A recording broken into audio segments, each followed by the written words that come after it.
All right, let's get right into it. Today, we're diving deep into a pretty radical idea. What if our entire global system is, by its very design, consuming itself? We're going to look at that diagnosis, and then we'll explore a detailed blueprint for a completely different way to organize our world. And really, it all kicks off with this one simple question. We tend to think that things like poverty and hunger are just inevitable, right? A sad fact of life. But what if that's wrong? What if scarcity isn't a law of nature, but a flaw in the system we've created? And that question leads us to this huge disconnect, this dissonance at the heart of our world today.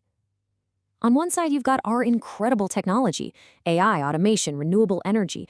We have tools that our ancestors could only dream of. And yet, on the other side, you look at our reality. It's filled with debt, poverty, pollution, the very problems our technology could be solving. It's this gap that we're trying to understand today. Okay, so let's dive into the first part, the diagnosis. To even begin to talk about solutions, we have to get a really clear picture of the problem. And the analysis here is, well, it's pretty stark. It argues that the system isn't just a little broken, it's genuinely pathological. The core of this critique is something called the anti-life thesis. And what that basically means is that our economic system has got its priorities completely backward. It rewards the accumulation of abstract wealth, stocks, bonds, what the source calls dead capital. And it often does this by destroying living systems, like a healthy planet or healthy people.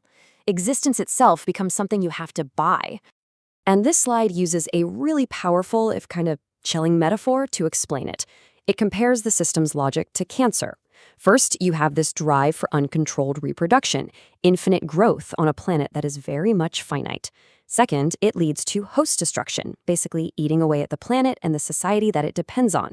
And third, it suppresses the immune system. It attacks things like regulations or public services that are actually there to protect us all. And all of this leads to a really important concept called structural violence.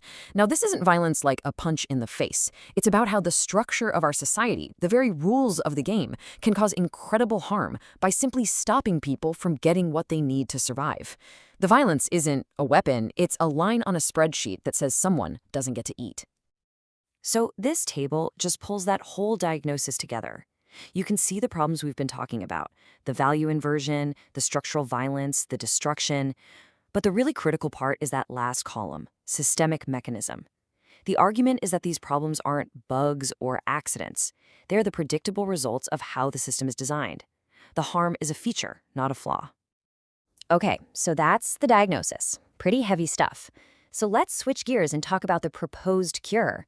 If the problem is a system designed for scarcity, the solution is to build an architecture designed for abundance, using our science and technology in a totally new way. But first, we gotta get a key term straight, because this can be confusing. The phrase resource-based economy can actually mean two completely opposite things. Academics sometimes use it to describe countries that are kind of cursed by having to export raw materials. That is not what we are talking about. We're talking about the futurist model, where all resources are treated as the common heritage of all people, managed intelligently for everyone's benefit. So this new architecture is built on a foundation of completely different values. It's designed to directly counteract the old system. So instead of prioritizing profit, it prioritizes kindness, the idea that people have value just because they're people. Instead of infinite growth, it's all about sustainability. And to fight that structural violence, it's designed from the ground up for equity. And a huge part of this is a mental shift from ownership to access. Think about it. Our current model creates so much waste. How many power drills are out there sitting in garages unused for 99.9% of their lives? An access model says, what if instead we shared a smaller number of really high-quality, efficient tools? We could all have a better standard of living with way less environmental impact. This brings us to a really critical point about technology, especially automation. Right now, a lot of people see automation as a threat, right? It takes away jobs, and if your job is your only way to get money to survive, that's terrifying. But in a system where your basic needs are met, automation becomes the exact opposite. It becomes a tool of liberation. It frees us from boring, dangerous work and lets us focus on creativity, discovery, and things that give us real purpose. So, how would this new system actually provide for people? This is where we get into a really important debate, the idea of universal basic income, or UBI, versus something the source calls universal basic resources, or UBR. The analysis we're looking at is, to put it mildly, not a fan of UBI. The argument is that just giving people cash doesn't actually fix any of the underlying problems. What happens if landlords and companies just raise their prices to soak up all that extra money? The critique sees it as a band-aid, a way to keep a broken market system stumbling along. And this comparison chart really lays out the argument.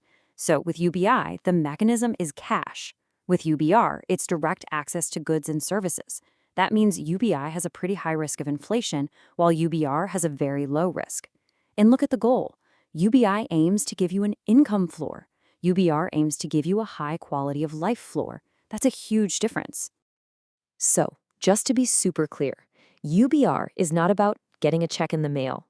It's about designing a society where the absolute essentials for a good life, things like quality housing, nutritious food, great healthcare, education, and transportation, are treated like public utilities. They'd be available to everyone, no questions asked, just like you'd go to a public library or a park today. Okay, I know this is a massive, radical vision. And you're probably thinking, this sounds great, but how on earth could it ever actually work? So let's do a reality check and look at some of the huge challenges. One of the biggest hurdles is something you could call the transition trap. You have groups like the Venus Project that have created these amazing, detailed blueprints of what this future world could be. But the constant criticism is, okay, but what's the plan to get from here to there? It's a classic chicken and egg problem. How do you use money to build a world that doesn't use money? And that leads us to probably the biggest, oldest, most powerful intellectual challenge to this entire idea, a question that economists have been fighting over for more than 100 years. It's called the economic calculation problem. The classic argument from economists like Mises and Hayek is that prices are absolutely essential. They are information signals that tell us what's scarce and what people want, and without them, you can't possibly make rational decisions. It would just be chaos. The rebuttal to that is that prices are actually terrible, distorted signals. They don't account for huge costs, like, say, climate change. And proponents of this new model argue that modern AI can now do what used to be impossible. It can calculate things directly using real-world data to make far more intelligent and sustainable choices. So when you put all of this together, the deep-seated problems, the radical proposed solution, and the incredible challenges, it really brings us to a fundamental choice, a choice for our generation. The final conclusion of this analysis is pretty blunt. Our current path is not just flawed, it's unsustainable. A system that has to constantly turn the living world into abstract numbers on a screen is, by its very nature, on a collision course with reality. It's a process that has a terminal endpoint. And that leaves us with one last massive question to think about. In an age where we have such incredible technological power, is the thing really holding us back a lack of resources? Is it physically impossible to create a better world?